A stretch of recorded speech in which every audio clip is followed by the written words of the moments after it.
This is Ashley from the iRoofing team, and today I'm going to show you how to use the sign a contract option in iRoofing. As I've mentioned before, the whole idea here is to close the sale from A to Z in one visit. So if you've created an estimate, you created a measurement, you've presented these to your client with a catalog, shown them some simulated photos, and now they're ready to sign, we have this option for you. Whether you do it face-to-face or remotely, it's your choice.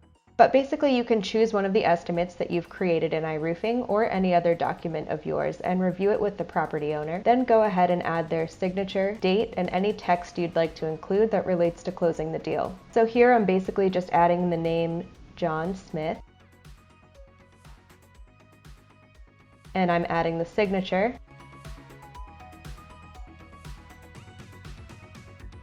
And I'm adding the date.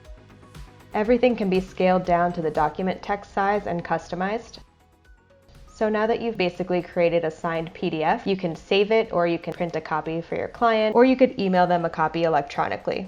Again, the whole idea is to close a sale in one visit from A to Z, and this is one of the tools that you have within iRoofing to help you do that. So as always, I hope you enjoyed this video, and of course don't forget you have free and unlimited training with iRoofing. Should you have any questions, please call us at 1-800-646-6270. Thank you so much for watching, and happy roofing.